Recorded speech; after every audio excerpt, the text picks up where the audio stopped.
Dear student, welcome you to my YouTube channel Chemistry with S. Ija. Do like, comment, share and subscribe.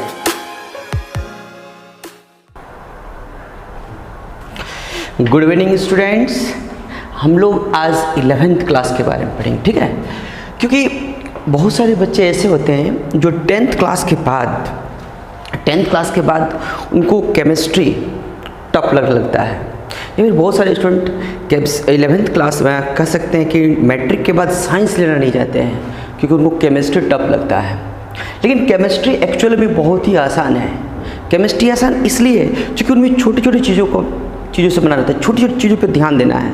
यदि आप उन छोटी छोटी चीज़ों को ध्यान देते अच्छी तरह से तो आपको केमिस्ट्री जो है बहुत ही आसान लगेगा, बस समझे। अब क्लास 11th क्लास का जो फर्स्ट चैप्टर है वो क्या आपका some basic concept of chemistry, यानी कि इसको हिंदी से क्या बोलते हैं, रसायन की कुछ मूलभूत अवधारणाएं, ठीक है। यानी कि जब हम लोग बात करते हैं मूलभूत अवधारणा, बेसिक कंसेप्ट का जब बात करते हैं तो बेसिक कंसेप्ट में आपका बहुत सी बातें आ जाती है। अब 10th क्लास तक में क्या होता है कि हम लोग बहुत से चीज़ को रटने का कोशिश करते हैं, लेकिन आप जब इंटर में आ जाते हैं तो रटना नहीं होता, आपको समझना होता है। हालांकि समझना तो आपको शुरू से ही है, लेकिन इंटर में खास कर आपको समझ के पढ़ना पड़ेगा, ठीक है। यदि आप समझ के पढ़ते हैं तो बहुत ही आसान लगेगा केमिस्ट्री से आसान कोई सब्जेक्ट है ही नहीं, ठीक है। अब करना क्या है कि हम लोग ये मान के चलेंगे कि आप लोग अभी तक केमिस्ट्री में कुछ नहीं पढ़े हैं, दैट मीन्स जीरो, बिल्कुल जीरो।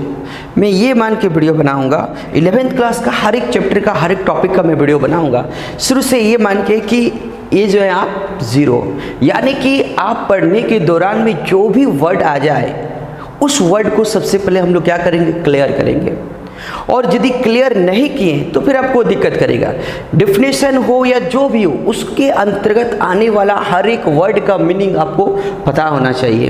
यदि आपको पता नहीं है तो फिर वहाँ से आपका दिक्कत हो गया, यानी वो दिक्कत नहीं आना चाहिए। फिर यदि हम लोग आगे बढ़ते जाएंगे तो हम लोगों को किसी भी चीज़ का प्रॉब्लम नहीं होगा, ठीक है। अब कुछ बातें हैं, तो जब हम लोग केमिस्ट्री का बात करते हैं तो क्या क्या आता है, क्या है एलिमेंट, क्या आता है, ये देखिए एलिमेंट, जिसको आप क्या बोलते हैं हिंदी से तत्व, बस समझिए।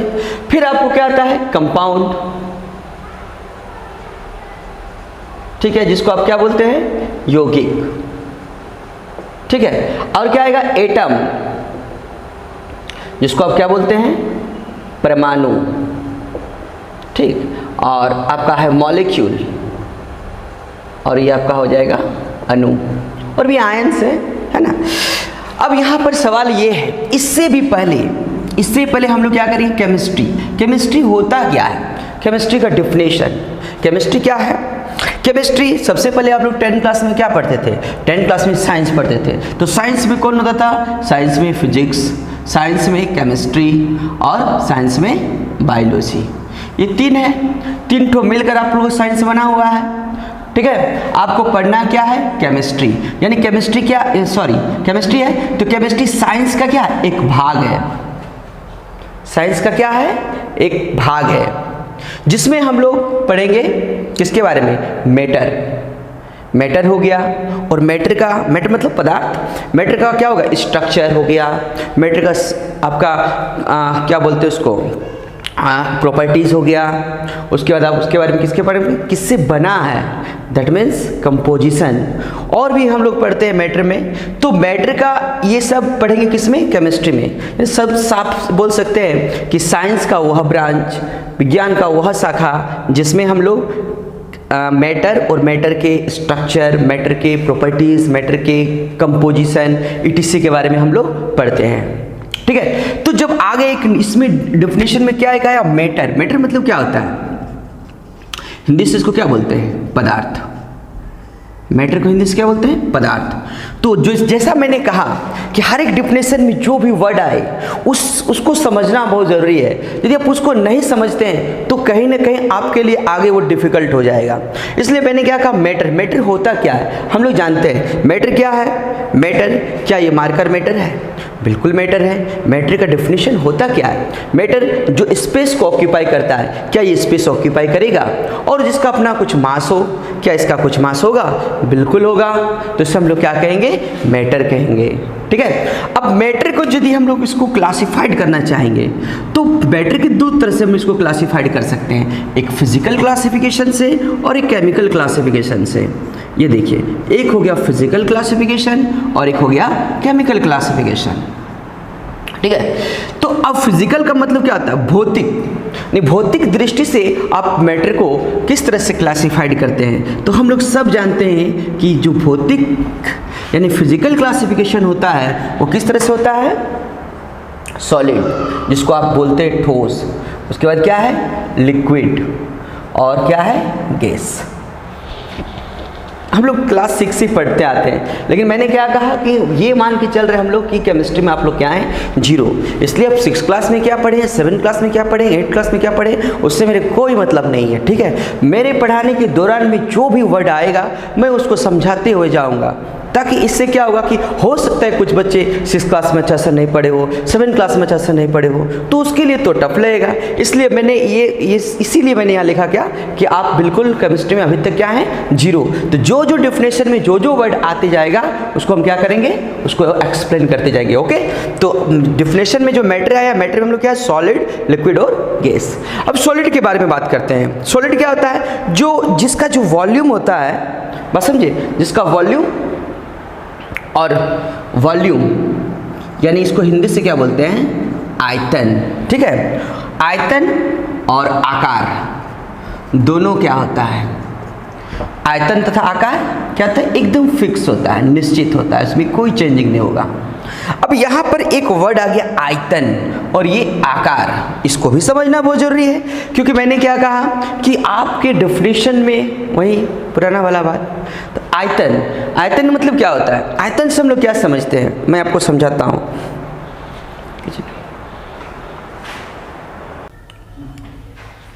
क्या है? आयतन और आकार क्या हो? निश्चित हो रहता है। तो मैंने क्या कहा कि आयतन का मतलब क्या होता है और आकार का मतलब क्या होता है? आयतन, देखिए इसको समझने के लिए क्या होता है कि कितना स्पेस कोई ऑक्यूपाई करता है। मान लीजिए एक बोतल में आपका 1 लीटर पानी है, ठीक है, तो क्या 1 लीटर पानी उस बोतल में रखा हुआ पानी को जब हम लोग क्या करते हैं? किसी बर्तन में रख देते हैं, ठीक है, तो क्या वो 1.5 लीटर होगा? नहीं, 1 लीटर ही होगा। क्यों? कितना स्पेस को ऑक्यूपाई कर रहा है वो? 1 लीटर, ठीक ना। तो 1 लीटर यानी यहाँ पर क्या ना, आयतन, इसका आयतन किसी भी एंगल से चेंज नहीं हो सकता है, सॉलिड है। बस समझिए, 1 kg आपका चीनी है, आप बर्तन में रखिए, वही सी चीनी को यदि दूसरी जगह में रखिएगा तो कम नहीं होगा, ठीक है।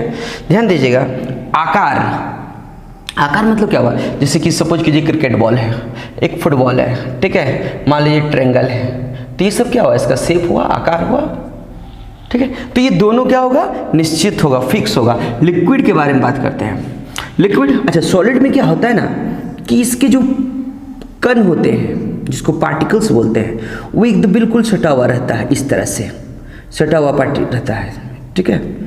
ये देखिए, यहाँ पर हम लोग का क्या हुआ है? सटा हुआ पार्टिकल्स है। और लिक्विड में क्या होता है कि सबसे पहले तो मैं बात करूंगा इसका आयतन का। आयतन क्या होगा? बिल्कुल निश्चित होगा, कोई दिक्कत नहीं, ठीक है, आयतन निश्चित होगा। लेकिन आकार जो है वो क्या होगा? अनिश्चित। मैं समझाता हूँ। जैसे अभी मैंने कहा 1 लीटर अपने वाटर, 1 लीटर जो है वाटर आपका बोतल में है, तो उसमें उसका जो शेप होगा, कैसा होगा शेप? उसकी बोतल के जैसा उसका शेप होगा, ठीक है। जैसे आप बोतल में रखे पानी को किसी बर्तन में रखते हैं, ठीक है, किसी बाल्टी में रख देते हैं, तो उसका शेप कैसा हो जाएगा? बाल्टी का जैसा शेप है, शेप उसका वही हो जाएगा। इसका मतलब ये हुआ कि इसका जो शेप होता है वो निश्चित नहीं होता है, लेकिन आयतन जो है उसका निश्चित होगा, क्योंकि 1 लीटर पानी यदि आपका बोतल में है तो आपका बाल्टी में भी जाएगा तो 1 लीटर ही होगा, उसमें कोई चेंजिंग नहीं होगा। दूसरी बात है, इनमें जो मॉलिक्यूल्स होता है, इनमें जो पार्टिकल्स होते हैं, वो क्या होता है? कण, वो थोड़ा दूर दूर में होता है। कहाँ? थोड़ा दूर दूर में होता है, या दूसरे शब्द में कहिए कि इनके बीच में स्पेस होता है।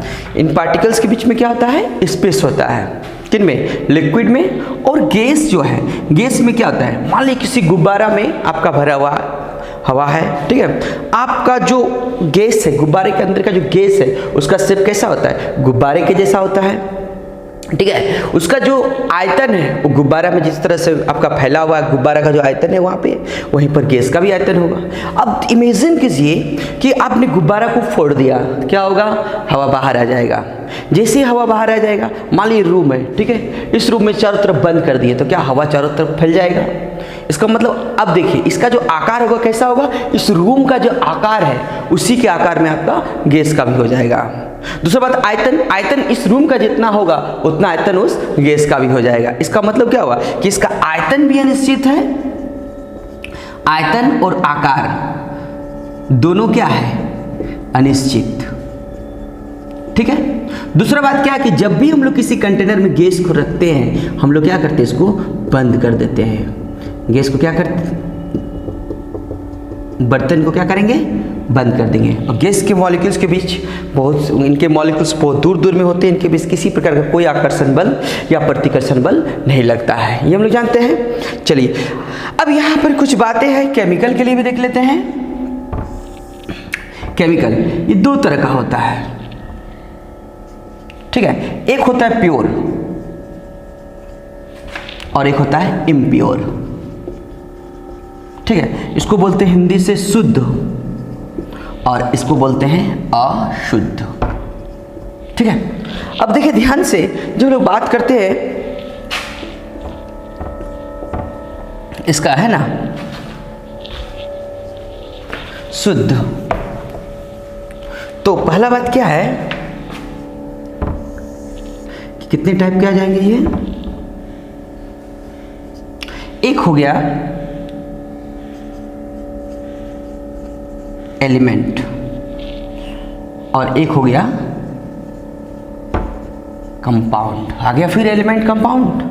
देखिए एलिमेंट को हिंदी से हम लोग तत्व बोलते हैं और कंपाउंड को हम लोग हिंदी से क्या बोलते हैं, यौगिक, ठीक है। अब देखिए ध्यान से, हम लोग पहले एलिमेंट को जानेंगे कि एलिमेंट होता क्या है, ठीक है। देखिए जब हम लोग एटम का बात, सॉरी तत्व का बात करते हैं, तत्व क्या है, तत्व सपोज कीजिए कि आपके पास क्या है, जैसे सोडियम है, कैल्शियम है, एल्युमिनियम है, जिंक है, ये सारे क्या है, तत्व है, ठीक है।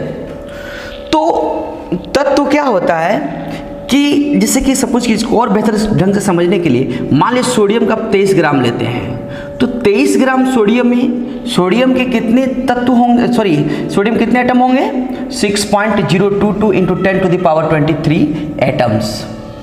बस समझे, एटम, इतना सारा एटम होगा कितना में, 23 ग्राम में। इमेजिन कीजिए 23 ग्राम सोडियम में इतना एटम है, तो एटम से बना, यानी कि सिर्फ एटम ही होगा। सोडियम में मान लीजिए सपोज कीजिए आपका सोडियम है, तो इसमें क्या होगा, Na, इस तरह से बहुत सारे Na। यदि ये 23 ग्राम है तो ये 6.022 इंटू 10⁻23 Na होंगे, याद रखिएगा। अब सवाल ये, यदि इसको इंट्रोड्यूस करना चाहेंगे तो किस तरह इंट्रोड्यूस करेंगे कि ये क्या है, Na, 23 ग्राम Na 6.022 इंटू 10⁻23 एटम से बना हुआ है। मैंने क्या किया, 23 ग्राम को हटा दिया, तो सोडियम एलिमेंट, तो सोडियम एलिमेंट में क्या, सिर्फ क्या, एटम ही है, यानी कि बहुत सारे एटम से बना हुआ है। यानी कि यदि आप इसको इंट्रोड्यूस करेंगे तो कैसे इंट्रोड्यूस करेंगे कि एलिमेंट क्या है, एलिमेंट देखिए ध्यान से, एलिमेंट क्या है, शुद्ध, और ये पदार्थ, यानी कि एलिमेंट क्या है, शुद्ध पदार्थ है जो एक ही प्रकार के परमाणुओं से बना होता है।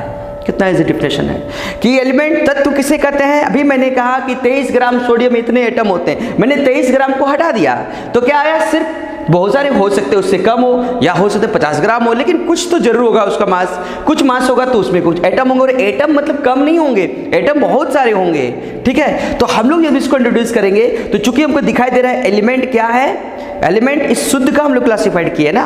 देखिए केमिकल में शुद्ध को क्लासिफाइड में एलिमेंट है, और ये केमिकल किसका है, मैटर का। यानी कि आप इसको इस तरह से पता डिफाइन कर सकते हैं कि एलिमेंट क्या है, एक शुद्ध पदार्थ है जो एक ही प्रकार के परमाणुओं से बना होता है। बस समझिए। अब हम लोग बात करते हैं तत्व। तत्व जो है ये 3 तरह से आ जाएंगे। कौन कौन, एक आपका हो जाएगा मेटल्स, मेटल, नॉन मेटल और मेटेलॉइड। इसको हिंदी से बोलते हैं धातु, अधातु और फिर उपधातु। ठीक है, अब हम फिर से बात करेंगे एलिमेंट में। हम एग्जांपल दे देते हैं बहुत सारे अभी जो लिखा मैंने, जैसे कि मान लीजिए सोडियम है, कार्बन है, कैल्शियम है और सब है, ये सब आपका एलिमेंट में है। अब यहाँ पर इसी एलिमेंट को हम लोग क्लासिफाइड करना क्या, मेटल में, नॉन मेटल में और मेटलॉइड में। बहुत सारे यहाँ पर कन्फ्यूजन होता है कि मेटल कौन सा मेटल है, एक मेटल का उदाहरण दीजिए, तो बहुत सारे बच्चे नहीं बता पाते हैं। तो आगे इसका जिक्र होगा कि आगे जब पीरियोडिक क्लासिफिकेशन होगा तो उसमें आपको पता चलेगा कि एस ब्लॉक होता है, पी ब्लॉक होता है, डी ब्लॉक होता है, एफ ब्लॉक होता है। जब इसको पढ़ेंगे उस समय मैं मेटल को बहुत ही अच्छे से डिस्कस करूंगा, लेकिन फिर भी अभी मेटल में बता दूं, जितना भी एस ब्लॉक एलिमेंट होता है उसको हम लोग क्या बोलेंगे, मेटल। जितना भी डी ब्लॉक एलिमेंट होता है उसको क्या बोलेंगे, मेटल। जितना भी एफ ब्लॉक एलिमेंट है सब सारे के सारे क्या है, मेटल है। ठीक है, सिर्फ अपवाद में वो हाइड्रोजन चला जाएगा, हाइड्रोजन एस ब्लॉक में आता है। तो ये जब तक आप इलेक्ट्रॉनिक कन्फिगरेशन नहीं पढ़ेंगे तो आपको एस ब्लॉक समझ में नहीं आएगा। तो इतना भी जान लीजिए कि मेटल में आपको क्या, जैसे अब यूज करते घर में एल्यूमिनियम का, आप Fe का, कॉपर का, ये सारे के सारे क्या है, मेटल है। ठीक है, दूसरा नॉन मेटल में जितने भी गैस आते हैं, जैसे हीलियम हो गया, नियॉन हो गया, आर्गन हो गया, क्रिप्टन हो गया, ये सारे के सारे क्या हो जाएंगे, नॉन मेटल हो जाएंगे। हीलियम है ना, नियॉन है, तो कार्बन भी लेते हैं, ऑक्सीजन भी लेते हैं, नाइट्रोजन भी लेते हैं, बहुत सारे हैं। ठीक है, वो मेटलॉइड में आप ले सकते हैं, बहुत सारे हैं, जैसे सिलिकॉन है, जर्मेनियम है। ग्रुप 4, फिर ग्रुप 4, जब मैं ग्रुप का बात करता हूँ तो सबसे पहले इलेक्ट्रॉनिक कन्फिगरेशन आना चाहिए। और इलेक्ट्रॉनिक कन्फिगरेशन लोग आएंगे धीरे धीरे, जब एटॉमिक स्ट्रक्चर पढ़ेंगे तब इलेक्ट्रॉनिक कन्फिगरेशन भी हम बताएंगे। ठीक है, तो कुछ बातों पर के लिए आपको तो पैसेंस रखना पड़ेगा, धैर्य रखना पड़ेगा। ठीक है, चलिए आगे आते हैं कंपाउंड के बारे में। तो कंपाउंड भी आपके दो तरह के होते हैं। कंपाउंड कितने तरह के होते हैं, दो तरह के।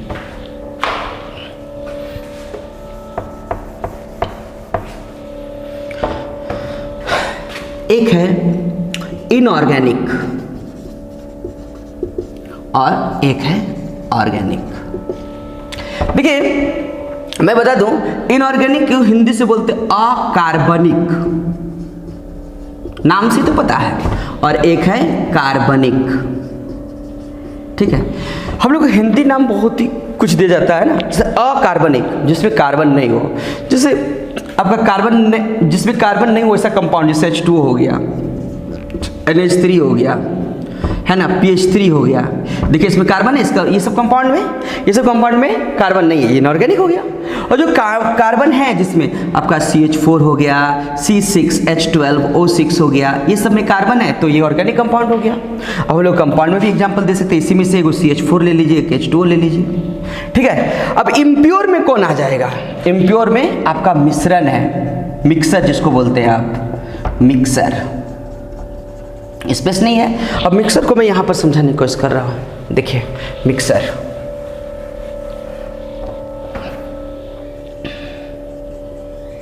ये देखिए मिक्सर क्या है ना, ये दो तरह का होता है।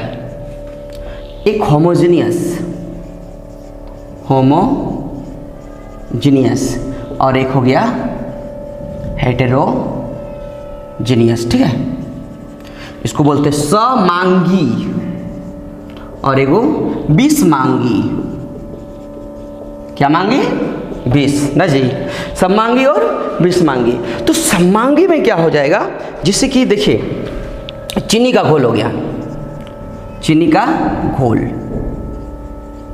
विष, ये क्या है, चीनी का घोल समांगी है। चीनी को जैसे ही जल में डाल दीजिएगा, चीनी का मॉलिक्यूल्स क्या होगा, चीनी का मॉलिक्यूल्स हर जगह मिल जाएगा जल में। ठीक है, हर जगह पहुंच जाएगा, तो उसको हम लोग क्या बोलेंगे, समांगी मिश्रण बोलेंगे। ठीक है, अब जरा सोचिए कि तेल को जल में डाल दिए, तेल तथा जल का मिश्रण कभी भी घोल नहीं हो सकता है, याद रख लीजिएगा। तेल तथा जल का मिश्रण, तेल को जैसे ही जल में डाल देते हैं, क्या तेल जल के हर जगह पहुंच पाएगा, नहीं, तेल ऊपर में ही रह जाएगा। ठीक है, मान ले रेत है, रेत और जल का मिश्रण, बस समझिए, रेत को जल में डाल दिए तो रेत का भी मिश्रण, रेत का भी जो पार्टिकल से जल के हर एक स्पेस में नहीं जा पाएगा, तो उसको हम लोग क्या बोलेंगे, विषमांगी बोल देंगे। तो इसको हम लोग क्या बोले, एक समांगी मिश्रण और एक विषमांगी मिश्रण। ठीक है, आगे हम लोग क्या पढ़ने वाले हैं केमिस्ट्री में, हम लोग इसमें सिग्निफिकेंट फिगर है, तो अगले क्लास में हम सिग्निफिकेंट फिगर के बारे में आपको बताएंगे। ठीक है।